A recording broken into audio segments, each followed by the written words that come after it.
Ikaw ba ay may lagnat na may kasamang pananakit ng ulo at likod ng mata, pananakit ng namamagang kasukasuan, pagsusuka, rashes at pangangati?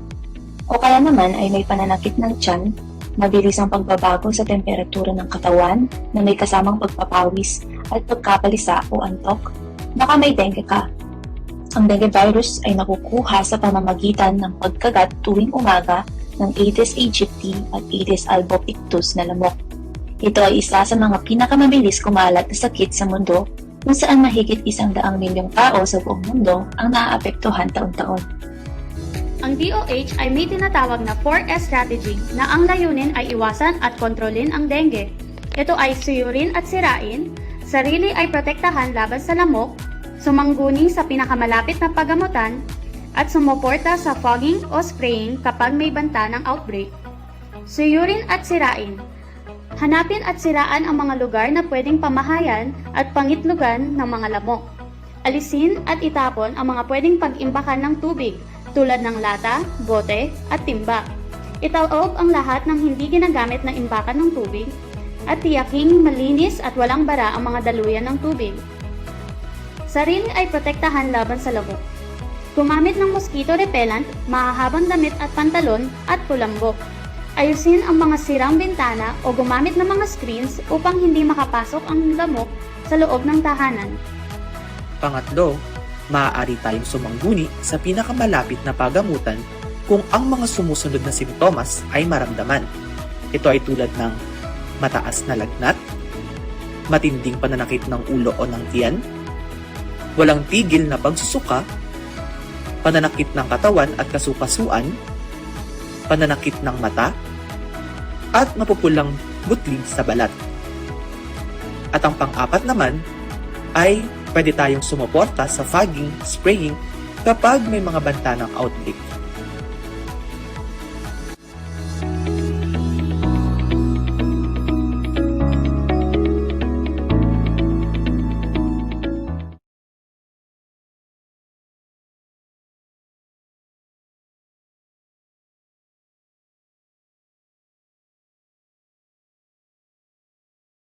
Good morning, everyone. It is our great pleasure to welcome you on today's other EHQUIP segment. I'm Dr. Quirino from QMMC Department of Pediatrics, and I will be your host for today's segment entitled Dengue Kaba, Dengue Kaba. To our audience, please stay still and we will begin with our program in a short while.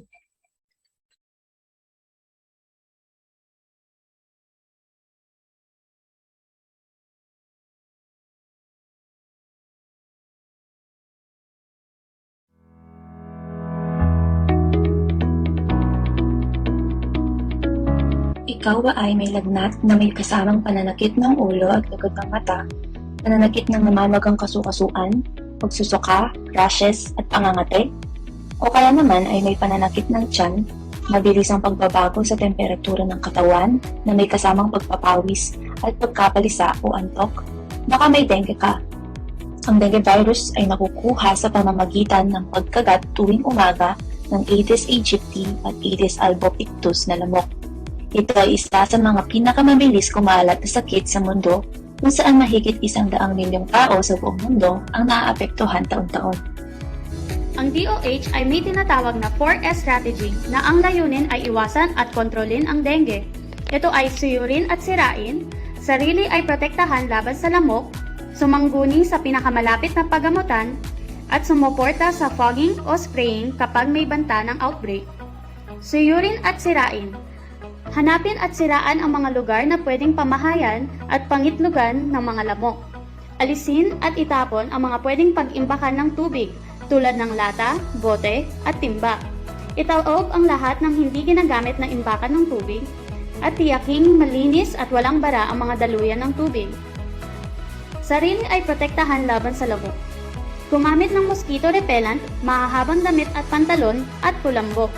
Ayusin ang mga sirang bintana o gumamit ng mga screens upang hindi makapasok ang lamok sa loob ng tahanan. Pangatlo, maaari tayong sumangguni sa pinakamalapit na pagamutan kung ang mga sumusunod na simptomas ay maramdaman. Ito ay tulad ng mataas na lagnat, matinding pananakit ng ulo o ng tiyan, walang tigil na pagsusuka, pananakit ng katawan at kasukasuan, pananakit ng mata, at mapupulang butlig sa balat. At ang pang-apat naman ay pwede tayong sumuporta sa fogging, spraying kapag may mga banta ng outbreak.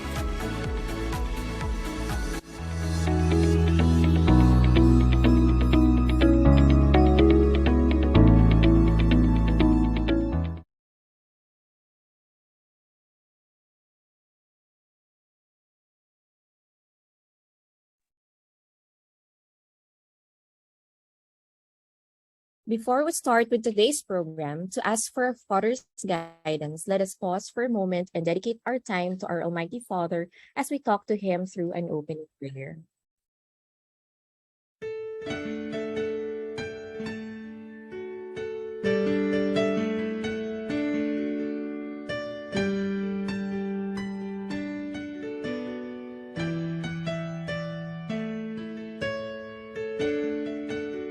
Our loving and generous God, we praise and thank you for the bountiful blessings you have given us.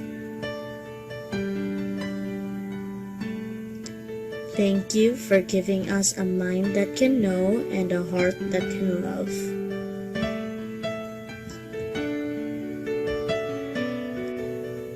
Thank you for giving us the chance to continue learning amidst the pandemic that had caused a lot of changes in our lives.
loving and generous God, we praise and thank you for the bountiful blessings you have given us. Thank you for giving us a mind that can know and a heart that can love.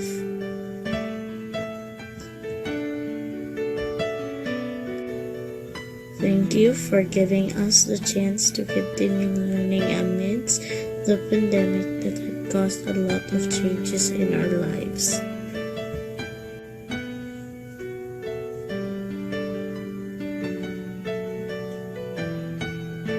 We are sorry for the times we have failed you. We humbly ask for your forgiveness.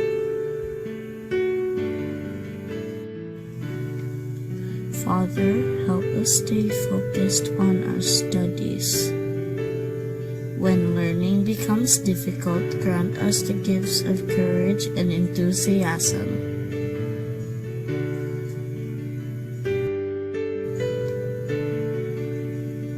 Grant us the grace to use our knowledge in making a difference into the lives of the people around us.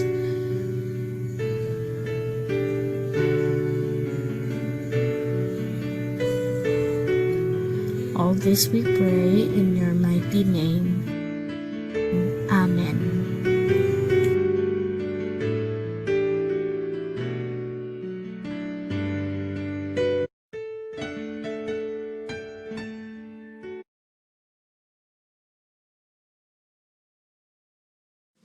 Mga kababayan, ang pambansang awit ng Pilipinas.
Before we introduce our speaker for this morning, let us hear from the Professional Education, Training, and Research Office Head of QMMC, Dr. Maria Teresa Tricia Bautista, for the opening remarks. Isang mapagpalang umaga sa inyong lahat. I hope that you are safe and dry in this rainy weekend. But nonetheless, I am delighted to welcome you all to our regular EHQUIP series, hosted today by the Department of Pediatrics. At dahil maulan, the topic is very timely and relevant, dengue, Kaba. Because it is now an illness that is present all year round in our tropical country, we need to constantly refresh and update our knowledge base. Let's call on our colleagues and other members of the healthcare teams to elevate the care for dengue patients. I am confident that much is in store for all of us, especially with our expert lecturer. Again, we welcome you here and thank you to all those who made time to be here today for your commitment to continuing education.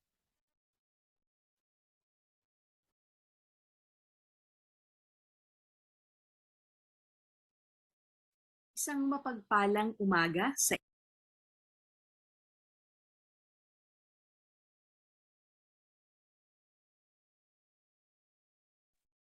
Thank you very much, Dr. Tisha Bautista, for that warm and sincere welcome. Now let us introduce our guest speaker for today's lecture. To begin, she's a graduate of Doctor of Medicine from University of Santo Tomas, Faculty of Medicine and Surgery. She took her residency training in pediatrics at Philippine Children's Medical Center and took her fellowship training in pediatric critical care medicine at Philippine Children's Medical Center. She is currently a fellow and diplomat of Philippine Pediatric Society, fellow of Society of Pediatric Critical Care Medicine of the Philippines, fellow Philippine Society of Critical Care Medicine. Everyone, without further ado, it is my privilege to introduce to you our guest speaker for today's EHQUIP lecture entitled Dengue Kaba, Dr. Melinor Asporia Ang.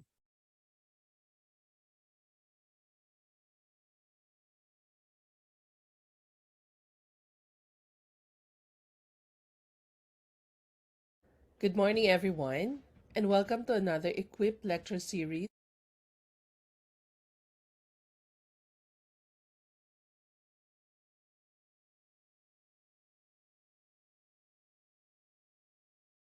Brought to you by Quirino Memorial Medical Center, Department of Pediatrics. As a pediatrician, dengue is something that is close to our hearts and palaging nagpapakaba sa amin. Whenever we have an admitted patients, because they can go from a mild disease to a shocky ones. I have no actual or potential conflict of interest in relation to this presentation. For this morning's objective, they are the following: to define briefly the classification and different phases of dengue, to decide when and how to modify the fluid management according to the different phases of dengue, and to discuss the concept of fluid resuscitation. Let us look at this case: a 10-year-old previously healthy male who presents with a 2-day history of high fever, fatigue, and headache. This also presented with a sunburn-like rash that started on the chest and spread to the face. The vital signs are stable except for the fever of 39.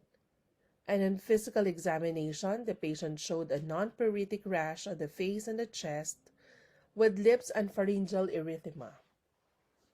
The patient already had a CBC requested and showed the following: hematocrit of 40, WBC of 5,200, and a platelet count of 350,000.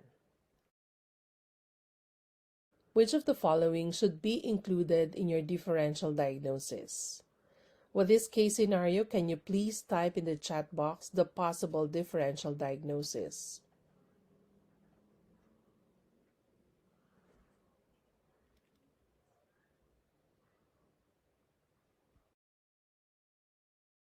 Diagnosing dengue is challenging because of its non-specific clinical presentation. The patient age, the sex, and the pre-existing medical conditions are factors that can influence clinical presentation. Knowledge of clinical course of dengue and factors that affect the clinical presentation should enable physicians to initiate a timely treatment. Dengue is a systemic and a dynamic disease. An asymptomatic patient can appear to have a mild acute febrile illness with headache and myalgia on day 2, and by day 4, they can have persistent vomiting and other warning signs for severe disease.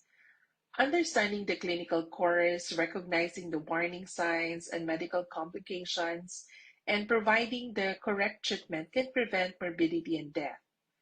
After the incubation period, the illness often begins abruptly with fever and will follow the 3 phases: the febrile, the critical, and the recovery phase. Clinical issues vary by phase of the illness. Thus, it is important to take a fever history and determine where the dengue patient is in the clinical course. Our objective for this session is geared towards judicious fluid management. Thus, we have to set our 5 Ws and 1 H in our quest with supportive treatment for severe dengue. Who are the patients needed an IV fluid therapy? What should I use? Is it crystalloid or colloids perhaps? When or where should I start IV fluid? Why do I need to know the different phases of dengue in the IV infusion? And how should we titrate the IV fluids? In dengue management, we group patients into three, a group A, B, and C. And for today, we will focus on the group B and C patients. Aside from getting a good history, we learned this 5-in-1 maneuver that are used by Dr. Loom and her colleagues in Malaysia, wherein they hold the patient's hand to evaluate peripheral perfusion. With this maneuver, you can easily recognize if patient is in shock even without getting the blood pressure. CCTVR stands for color of the patient, the cap refill, temperature, the pulse volume, and the pulse rate. So you are looking at the possibility of a pale patient or cyanotic one, a delayed cap refill of more than 2 seconds, whether patient is warm or cold, are the pulses faint or full, and if it's tachycardic or bradycardic. If a patient belongs to a group A, they can be managed as outpatient. This group have stable predisposition with the following criteria. I emphasize here patient that can drink and can pee every 4 to 6 hours, and this will be the plans for them. Serial monitoring of patient as well as the CBC. Group B patients are categorized into two, those with warning signs and those who are admitted because of coexisting conditions. Those with a coexisting condition might or might not need an IV fluid infusion, so it will really depend on the situation. Group B patients with warning signs but not in shock, try to obtain a hematocrit sample before starting the IV fluid therapy. You start with isotonic crystalloids, administer 5 to 7 mL per kilo per hour for 1 to 2 hours, and then follow up with a reassessment of the patient's hemodynamic status. If the patient's clinical condition has improved or the oral intake has improved, you have to reduce the IV fluids using a stepwise approach. You have to continue to monitor the patient until he or she is out of the critical phase. The IV fluid should be reduced to stop within 24 to 48 hours. However, if after reassessment there's no improvement, using the vital signs, the 5-in-1 magic touch, and then checking for the urine volume, you have to check the hematocrit. If hematocrit is increasing or it's still high, you have to increase the IV crystalloids to 5 to 10 mL per kilo for another 1 to 2 hours. A reassessment of the hemodynamic state should be repeated again. If the patient's hemodynamic state improves after a higher bolus of your fluid, you have to carry out a stepwise reduction of your IVF as shown in the green boxes. However, if after 2 hours of your IV fluid the patient does not improve and the hematocrit shows a decreasing trend, you have to look for evidence of bleeding and consider moving to the algorithm for Group C patients. Findings on physical examination during the febrile phase can include signs of dehydration, such as dry to cracked lips. Oral rehydration therapy is recommended for these patients. However, the CDC and the WHO suggested to limit your IV fluids in the febrile phase to patients who are dehydrated and will not take enough liquid by mouth. For those patients on defervescence and or in critical phase, how do we go about the fluid management? When a patient is admitted, we always take a look at the hematocrit, the WBC count, and the platelet count. We look for trends for the proper management specifically for the IV fluid use. And let us take a look at the hematocrit. What do all this mean? It means that hematocrit should be interpreted on its own. Hematocrit should always be interpreted in the context of and in the phase with. What was the hemodynamic evaluation at the time of sampling? Whether the sampling of your hematocrit was before or after an IV fluid therapy. Whether the sampling of hematocrit was before or after transfusion with the whole blood or your packed red blood cells.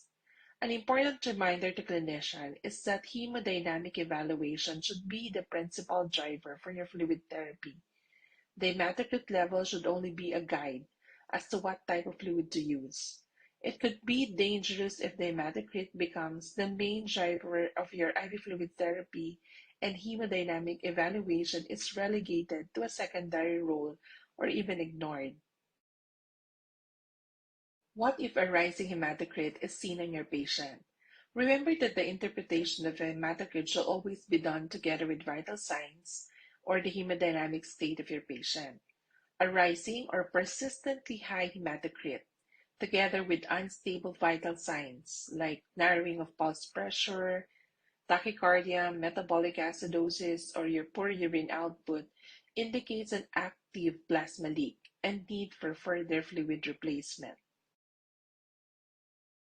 But if rising hematocrit is with a stable hemodynamic status, patient with an adequate urine output, this indicates that the patient does not require an extra IV fluid, and your plan is to continue to monitor closely. The hematocrit should start to fall within the next 24 hours as the plasma leaks stop. If there is a decrease in the hematocrit with unstable vital signs, this indicates a major hemorrhage and need an urgent blood transfusion, whether it's whole blood or packed red cells. Minor bleeding is often observed when tissue integrity is breached, like venesection, but in individuals with a prolonged or a profound shock in whom the additional effects of your tissue hypoxia, acidosis compound the basic hemostatic derangements, the risk for major mucosal bleeding increases, and such bleeding is often from the GI tract and can be difficult to detect. Thus, in dengue shock syndrome cases who fail to respond to fluid resuscitation, the possibility of an occult bleeding should always be considered. And if the decreased hematocrit is coupled with a stable hemodynamic status, adequate urine output, this indicates hemodilution and or reabsorption of your extravasated fluids. The IV fluid must be reduced to discontinuation to avoid pulmonary edema. Doctors are keen to start IV fluid, but some are reluctant to stop IV therapy. A stepwise reduction of IV fluid infusion rate will eventually lead to the stopping of your IV fluids. However, several circumstances may demand a faster reduction or a definite stop to IV therapy. WHO CDC suggests isotonic solutions. Colloids may be preferred if the blood pressure has to be restored urgently. An ideal physiological fluid is one that closely resembles the extracellular and the intracellular fluid compartments. However, the available fluids have their own limitations when used in large quantities. Therefore, it is advisable to understand the limitation of these solutions to avoid the respective complications. The table shows the main electrolyte components of commonly used isotonic crystalloids. The osmolarity of your saline is similar to that of plasma, but note that the sodium and chloride content of normal saline used in large quantities may cause hyperchloremic metabolic acidosis, which may be mistaken for acidosis due to shock. In practice, it is usual to start with normal saline for 1 to 2 boluses. If more is required, you have to check the serum chloride, and if it is increasing and causing acidosis, then it is advisable to alternate with Ringer's lactate or acetate. Ringer's acetate should be considered instead of your Ringer's lactate in dengue patients with significant liver involvement or failure and in patients with impaired lactate metabolism. Hypotonic solution should not be used in dengue shock. This will be discussed in the next slides. Why not glucose solutions? Patients with shock experience physiological stress. So high levels of your cortisol and adrenergic hormones can cause blood glucose levels to be elevated. However, in young infants with poor feeding and reduced glycogen reserves or those with severe liver impairment may experience hypoglycemia. It is important to check the blood glucose regularly. and correct with smaller volumes of 1 to 2 mils per kilo of dextrose 10% and maintain it within the normal range with a slow glucose infusion. And also why not FFP and your albumin? Because these two, they also leak out during the critical period. There's no clear advantage to the use of colloids over your crystalloids in terms of hospital stay, and mortality. Colloids, however, might be the preferred choice if the blood pressure has to be restored urgently. And colloids have been shown to restore the cardiac index and reduce the level of hematocrit faster than your crystalloids in dengue patients with intractable shock. There are several types of colloid solutions, like your albumin, gelatin-based solutions, or dextran, and the starches. And one of the biggest concerns regarding their use is their impact on the coagulation. Theoretically, dextran bind to von Willebrand factor and impair coagulation the most. However, this was not observed to have a clinical significance in fluid resuscitation with dengue shock. Of all the colloids, gelatin has the least effect on the coagulation but the highest risk of allergic reactions. So why isotonic fluids are needed in dengue? The goal of your IV therapy in dengue is to get as much IV fluid to stay in the intravascular space as possible to minimize the fluid accumulation and the risk of fluid overload. So a liter of your NSS results in a 250 cc in the intravascular space, and the rest is distributed into the interstitial spaces. Whereas a liter of your half saline, only 83 cc will go to the intravascular space, and the rest are redistributed into the intracellular and the interstitial compartments. Therefore, the use of hypotonic solution leads to a perpetuation of shock with fluid overload in the extravascular compartment. In a capillary leak situation, the vascular space contracts while the ECF expands. An infusion of isotonic crystalloid leads to further expansion of your ECF, and an infusion of your hypotonic solution leads to further expansion of both your ECF and your ICF, resulting in increased total body water. The more severe the shock, the larger the volume of fluid and faster the infusion rate required to bring the patient out of shock. On the other hand, if the blood pressure is still maintained but there are signs of reduced perfusion, it is prudent to infuse a smaller volume over a slightly longer period of time in order not to overdo the IV therapy. Children have more body water than the adults, and the capillary permeability is more pronounced in children than in adults. Hence, children will usually require a larger volume of IV fluids. In Group C patient, they can either be a compensated shock or hypotensive shock. Reassess the patient's clinical condition, like your vital signs, the pulse volume, cap refill, and then temperature of the extremities, and then decide on the situation. To reiterate, for compensated shock, you might start with 10 to 20 mils per kilo to run for an hour. Reassess, then it can either go to green boxes if with improvement and taper IV fluid. But if it does not improve within the first hour, you have to check the hematocrit. If it's decreasing, a probable occult bleeding, probably needed a whole blood or PAC-RBC transfusion or a colloid infusion. But if the hematocrit is high, patient still leaky, so needed crystalloids or colloid infusion, then reassess again. Remember that colloids are the preferred IV fluid if the patient has already been receiving several boluses of your crystalloids. If patient presented with hypotension, this needed an urgent reversal of intravascular depletion. Thus, 20 mils per kilo of your crystalloid or colloid should be given. Again, you have to reassess the patient. I would always remember this in times of critical stage. If there is a rising hematocrit with unstable vital signs and compensated shock, you have to think always of leak and treat with crystalloids or colloids. But if patient is already in hypotensive shock with decreasing trend of hematocrit, remember occult bleeding. Thus, blood is added as one of your armamentariums, specifically the whole blood or PAC-RBC. The goal is to improve circulation and tissue perfusion. With adequate fluid resuscitation, the patient's extremities should become warm and pink. However, administration of an inadequate amount of your IV fluids can prolong the time that the patient is in compensated shock and a decompensated shock. Prolonged shock is associated with the development of clinically significant bleeding, multi-organ failure, and DIC.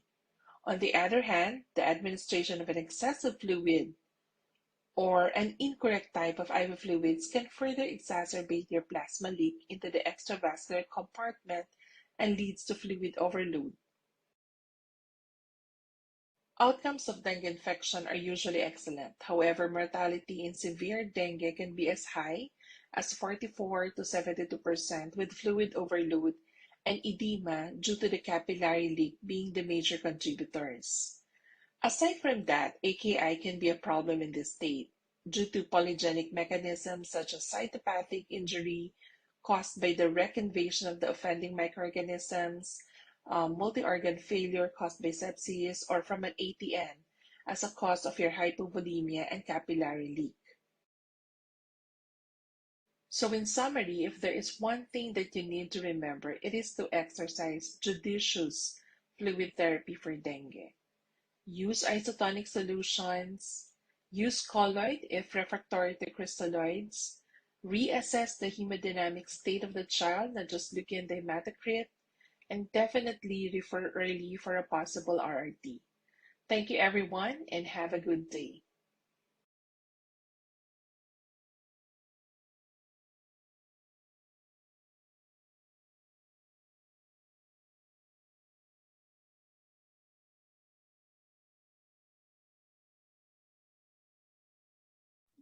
Thank you, Dr. Ang, for such a very informative lecture on dengue.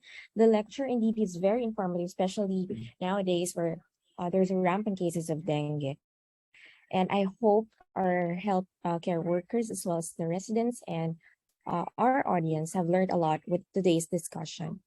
Let's now proceed with the open forum. We are given 5 to 10 minutes to give our questions or queries. You may now type in your questions in the chat box, and your questions will be addressed by our speaker live.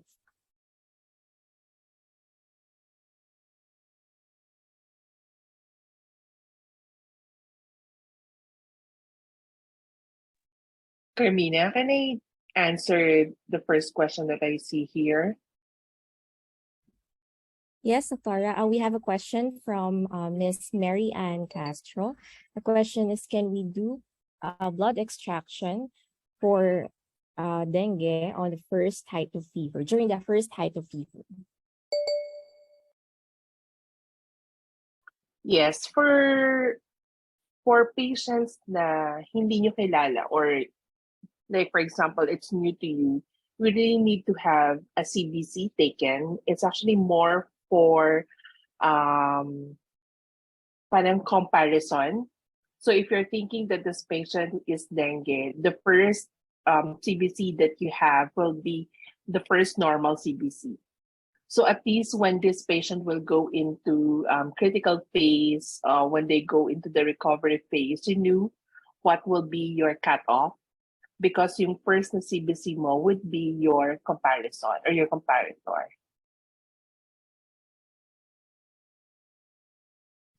Thank you, Dr. Ang. I hope Ms. Mean Castro already heard the answer from Dr. Ang. So for our next question is from PGI Manaligod. Good morning, Doc. What are the current updates on the dengue vaccine or dengue vaccine? Are there any advancements made by the DOH since there is an increasing confidence of the general public towards vaccination because of the COVID vaccine? For what I heard, I think hindi pa din. No, for parang medyo may problem tayo with the dengue vaccine. But in other countries, if you go to Singapore, they're actually open to that. So you can have vaccination if you go to Singapore, I think Mexico, but not really still here in our country. So I think there's still no move yet for dengue vaccination.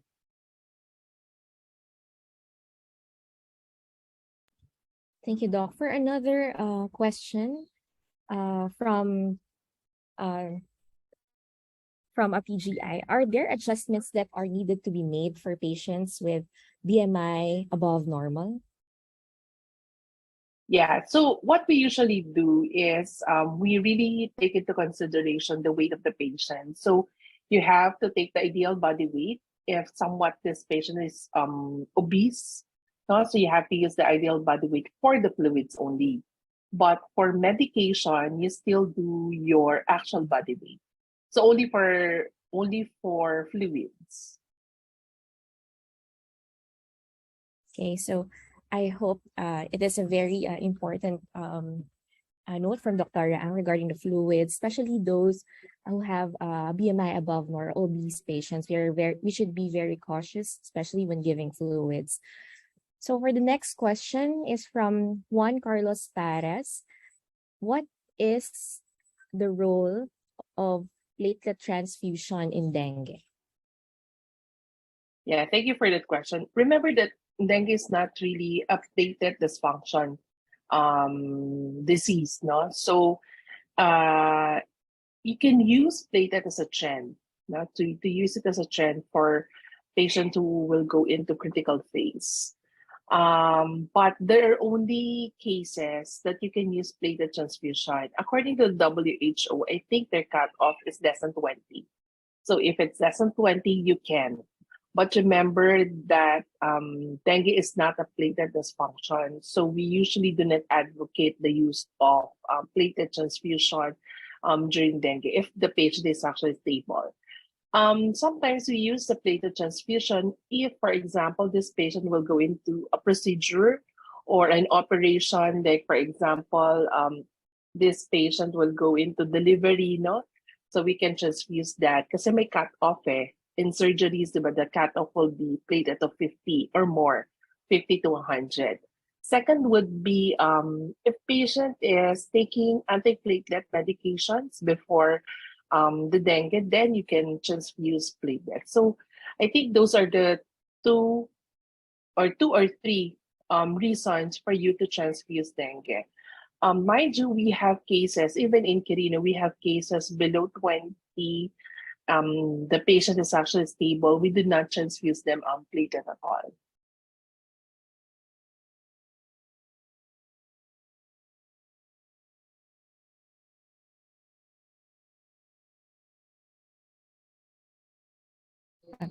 Okay, thank you, Dr. Ang. We have a question from, I just received a question through text message. What is the role of N-acetylcysteine, Dr. with regards to elevated AST and ALT levels? Yeah, remember that the elevation of your AST and ALT in dengue is more of hypoxia or ischemic hepatitis. The role of NAC is really as an antioxidant.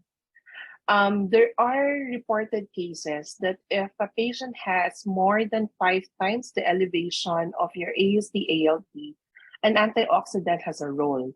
But research still fail on this. No, there are really no RCTs on the use of NAC, but there are role of antioxidant.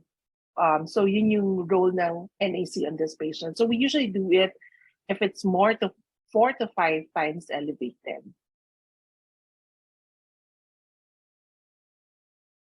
Thank you, Dr. For another question, how will the IV fluid administration rate change or vary if the patient has an acute kidney injury or a patient who has a chronic kidney injury or chronic kidney disease, sorry? Yeah, so this patient, even if they're not yet on the critical phase, they're considered as high risk. So you usually work with our nephrologists, yung mga nephrology colleagues natin for the IV fluids of this patient. Remember that if this patient is in shock, even if this is an AKI, we really need to increase that intravascular volume. However, afterwards, we have to recheck kung nasaan ba yung pasyente natin. Is the patient on the febrile, the critical, or the recovery? So definitely, same pa rin naman yung fluid management mo, but of course, you have to be very careful kasi they can easily congest, no? So kailangan talaga this patient, even if they are not yet on the critical phase, they should be admitted right away. Thank you, Dr. For another question, in cases wherein there are cases po kasi, Dr., there are patients with severe dengue with pleural effusion, and at the same time, the patient is in shock. So what are we tend to prioritize in this type of situation? Yes, for patients who are in shock, definitely you have to correct the intravascular volume. Even if this patient already have pleural effusion, you can intubate this patient if this patient will go into respiratory distress. Remember that effusion or ascites are capillary leak. Nagli-leak sila, nag-third space sila. So definitely the intravascular volume, there's a tendency na maliit siya. So your priority still is to have a good blood pressure. And then if really you still need to give fluids more and yet may mga effusion na yung patient or meron na rin siyang ascites, no? What we usually do is we intubate this patient, refer also to nephrology, no? Kasi baka mamaya kailangan na natin mag-CRRT for this patient.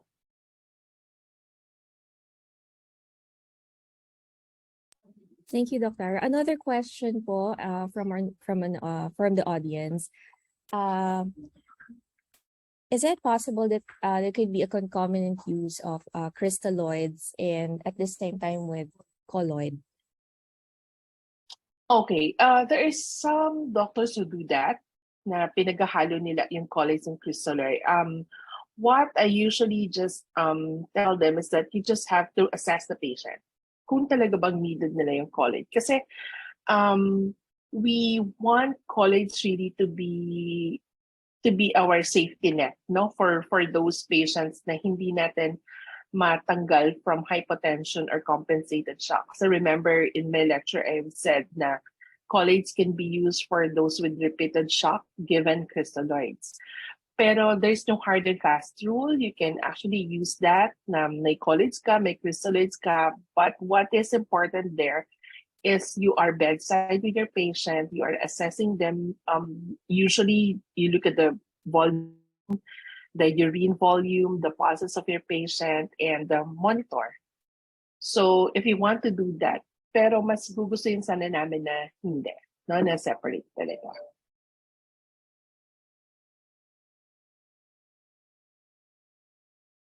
Okay, thank you, Doctor. For the interest of time, we are only allowing 2 more questions for this open forum.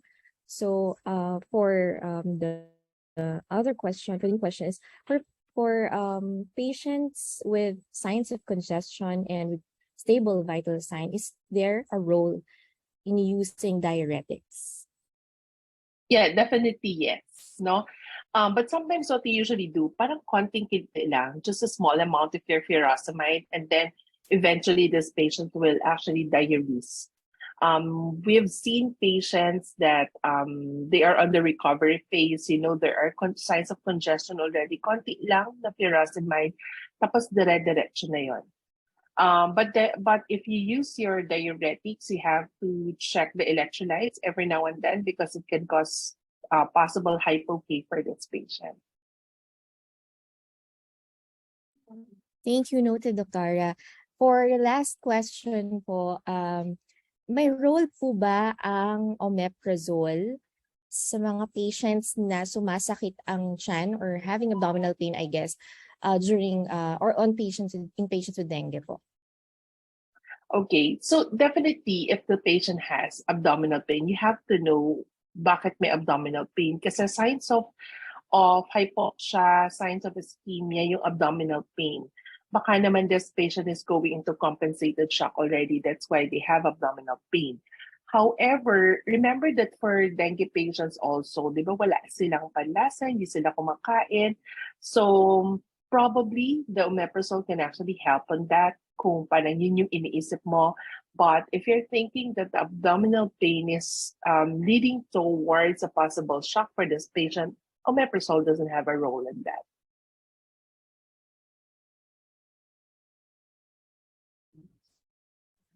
Thank you, Dr. Ang, for answering all the queries or questions here in the chat box. So, are there any other questions to Dr. Ang?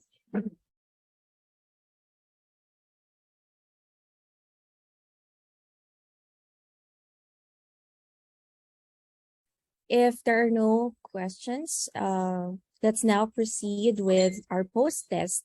So for the post-test, there will be a QR code that will be shown to you on the screen, and there's also a post-test link, and it will be uploaded in the chat box. So you may click in the post-test link and you may answer the questions, and you will be only allowed 5 minutes to answer the post-test.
So before we end our program for this morning, of course, we have prepared an award or a certificate to our guest speaker for today's program.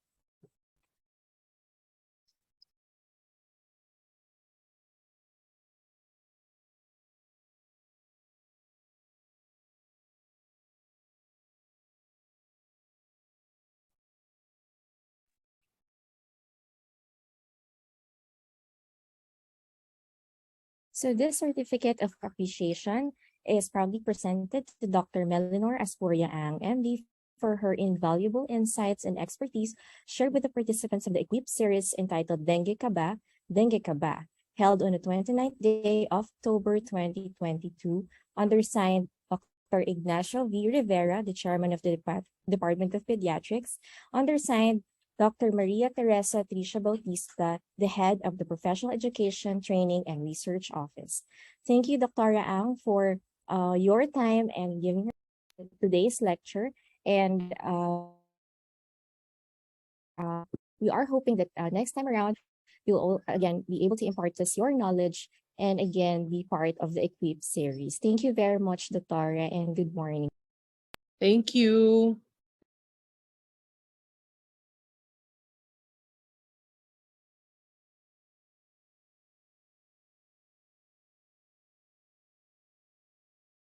Before we end our program, let's hear from the chairman of the Department of Pediatrics, Dr. Ignacio V. Rivera, for his closing remarks.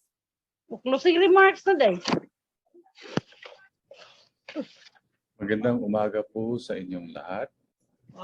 Sa ngalan ng Department of Pediatrics ng Quirino Memorial Medical Center, marami pong salamat sa lahat na nakinig sa lecture ni Dr. Melinor Ang tungkol sa intravenous fluid management ng dengue fever. Tayo naman ay nagtutulungan sa pagbigay ng mataas na. Magandang umaga po sa inyong lahat.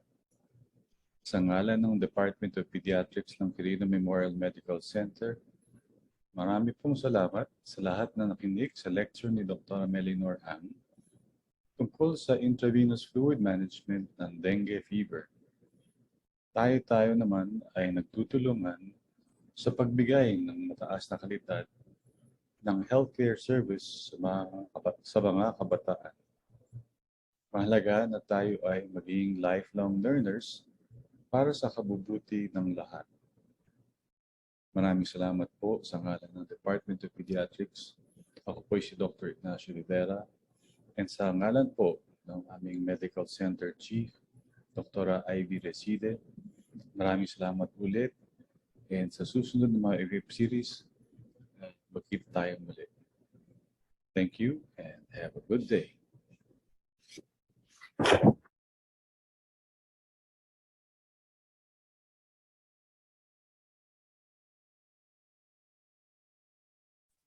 Thank you very much, Dr. Rivera, for your closing remarks. So before we end this program, we would like to thank everyone for attending today's EHQUIP series on dengue. We hope that next time around you'll be able to attend our EHQUIP series for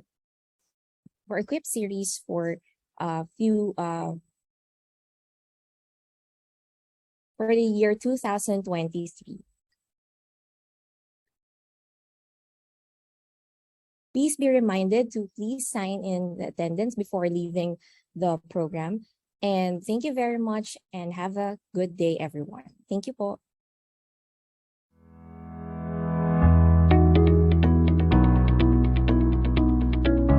Ikaw ba ay may lagnat na may kasamang pananakit ng ulo at likod ng mata, pananakit ng namamagang kasukasuan, pagsusuka, rashes at pangangate? O kaya naman ay may pananakit ng tiyan, mabilis ang pagbabago sa temperatura ng katawan na may kasamang pagpapawis at pagkapalisa o antok? Baka may dengue ka. Ang dengue virus ay nakukuha sa pamamagitan ng pagkagat tuwing umaga ng Aedes aegypti at Aedes albopictus na lamok. Ito ay isa sa mga pinakamabilis kumalat na sakit sa mundo kung saan mahigit 100 milyong tao sa buong mundo ang naaapektuhan taon-taon. Ang DOH ay may tinatawag na 4S strategy na ang layunin ay iwasan at kontrolin ang dengue. Ito ay suyurin at sirain, sarili ay protektahan laban sa lamok, sumangguni sa pinakamalapit na paggamutan, at sumuporta sa fogging o spraying kapag may banta ng outbreak. Suyurin at sirain. Hanapin at siraan ang mga lugar na pwedeng pamahayan at pangitlugan ng mga lamok. Alisin at itapon ang mga pwedeng pag-imbakan ng tubig tulad ng lata, bote, at timba.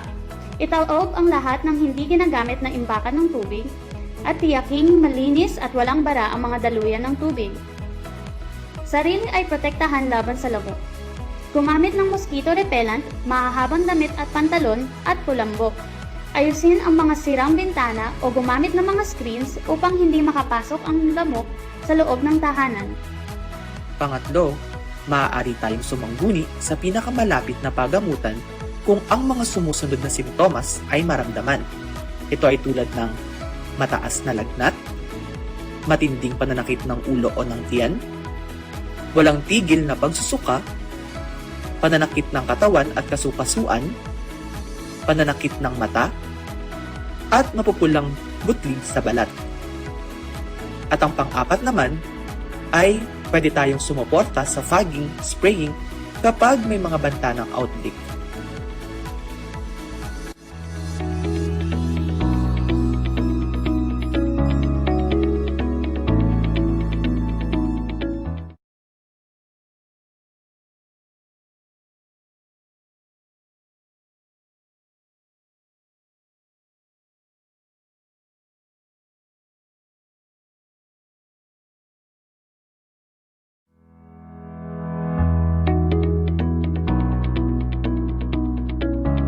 Ikaw ba ay may lagnat na may kasamang pananakit ng ulo at likod ng mata, pananakit ng namamagang kasukasuan, pagsusuka, rashes at pangangate?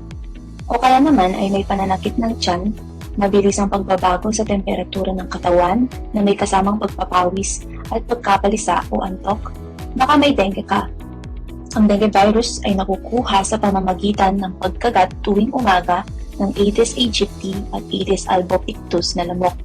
Ito ay isa sa mga pinakamabilis kumalat na sakit sa mundo kung saan mahigit 100 milyong tao sa buong mundo ang naaapektuhan taon-taon. Ang DOH ay may tinatawag na 4S strategy na ang layunin ay iwasan at kontrolin ang dengue. Ito ay suyurin at sirain, sarili ay protektahan laban sa lamok, sumangguni sa pinakamalapit na paggamutan, at sumuporta sa fogging o spraying kapag may banta ng outbreak. Suyurin at sirain. Hanapin at siraan ang mga lugar na pwedeng pamahayan at pangitlugan ng mga lamok. Alisin at itapon ang mga pwedeng pag-imbakan ng tubig tulad ng lata, bote, at timba. Itaob ang lahat ng hindi ginagamit na imbakan ng tubig at tiyaking malinis at walang bara ang mga daluyan ng tubig. Sarili ay protektahan laban sa lamok. Gumamit ng mosquito repellent, mahahabang damit at pantalon at kulambok. Ayusin ang mga sirang bintana o gumamit ng mga screens upang hindi makapasok ang lamok sa loob ng tahanan. Pangatlo, maaari tayong sumangguni sa pinakamalapit na pagamutan kung ang mga sumusunod na simptomas ay maramdaman. Ito ay tulad ng